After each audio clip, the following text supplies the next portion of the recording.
आज से 7,500 साल पहले भारत भूमि पर इतिहास का सबसे घातक युद्ध हुआ। इस युद्ध में दुनिया के कई महाबली योद्धाओं ने भाग लिया तो कई साम्राज्यों का संपूर्ण विनाश हो गया।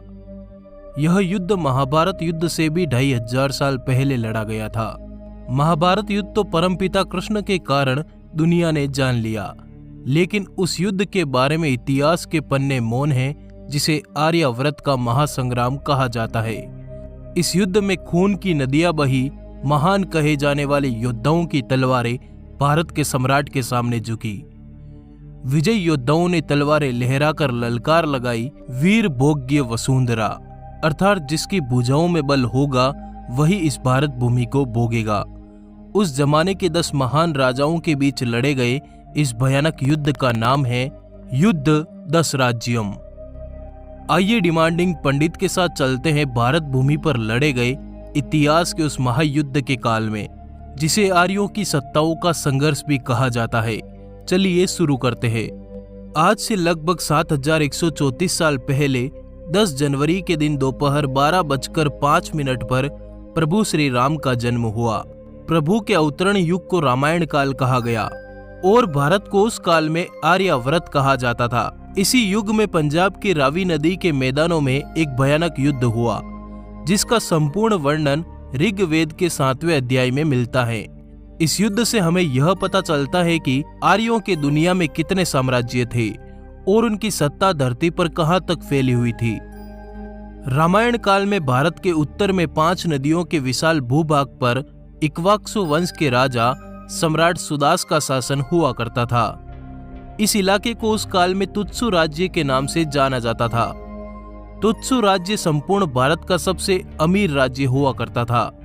इस राज्य में मानो सोना बरसता था। उपजाऊ भूमि, नदियां, पहाड़ और दुधारू जानवरों के धनी इस इलाके पर अपने काल के महायोद्धा सम्राट सुदास के भारतीय कुल का झंडा लहराता था। इस संपूर्ण राज्य की रक्षा स्वयं देवराज इंद्र करते थे। इसी राज्य से आगे आज के अफगानिस्तान में उस वक्त वैदिक, अलीन और दाह वंश का शासन था, जबकि तुत्सु राज्य के पश्चिम में आज के इराक और ईरान में परसु वंश का शासन हुआ करता था। साथ ही रावी नदी के उस पार ययाति के पुत्र अनु वंश के राजाओं का शासन था।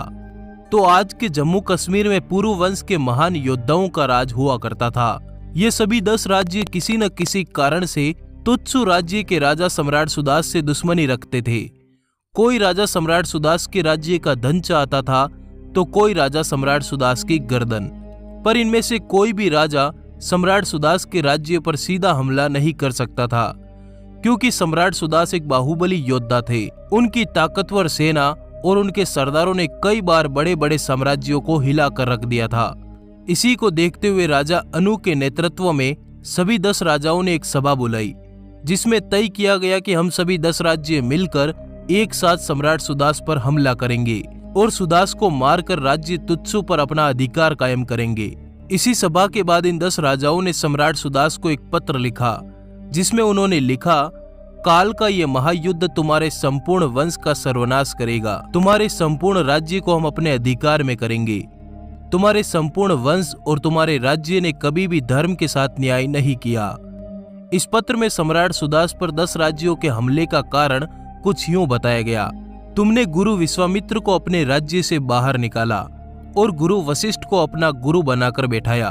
तुम्हारे दादा दिवोदास ने राजा संबर को युद्ध भूमि में टुकड़ों टुकड़ों में काट डाला और तो और तुम्हारे दादा ने देवराज इंद्र के साथ मिलकर राजा संबर के द्वारा बसाए गए 99 शहरों को जलाकर राख कर दिया।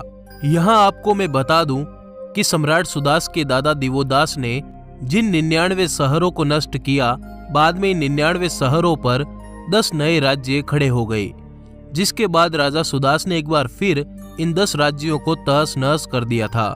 इन्हीं कारणों से उस काल के बड़े बड़े साम्राज्यों ने मिलकर तुत्सु राज्य पर आक्रमण करने की योजना बनाई।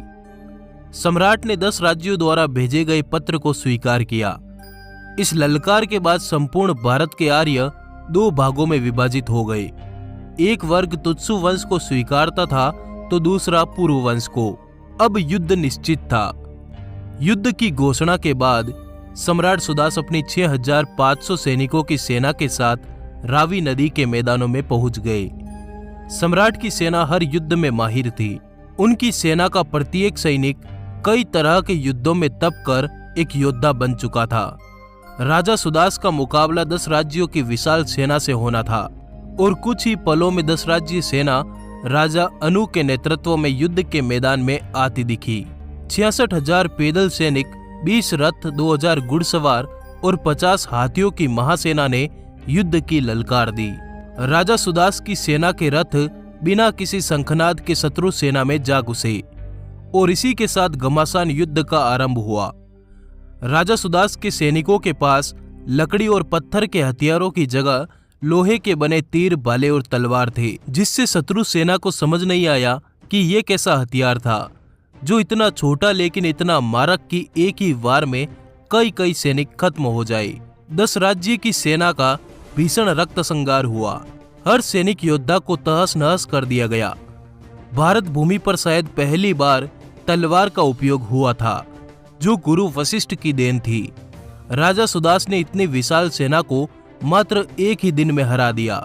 10 राज्य युद्ध में राजा सुदास की सेना ने 10 राजाओं की सेना में से 6 राजाओं की संपूर्ण सेना का खात्मा कर दिया, जबकि सुदास के पौत्र राजा सोमक ने 4 राज्यों को मुक्त करके भारत भूमि छोड़ने का आदेश दिया। विजय के बाद राजा सुदास संपूर्ण भारत के राजा बन गए। इस युद्ध में राजा सुदास ने सामूहिक विशाल सेना को हराकर अखंड भारतवर्ष का निर्माण किया और सुदास भारत के पहले सम्राट बने। इस युद्ध के बाद आर्यव्रत का नाम बदलकर भारतों की जीत के कारण भारत पड़ गया। गुरु विश्वामित्र हो गए थे भूमिगत। ऋग्वेद में 10 राज्य युद्ध को एक दुर्भाग्यशाली घटना बताया गया है। इस युद्ध में देवराज इंद्र और गुरु वशिष्ठ की संयुक्त सेना के हाथों विश्वामित्र की सेना को पराजय का मुंह देखना पड़ा।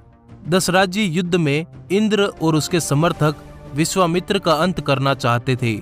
हालांकि विश्वामित्र को भूमिगत होना पड़ा, लेकिन बाद में वे फिर से शक्तिशाली बनकर उभरे।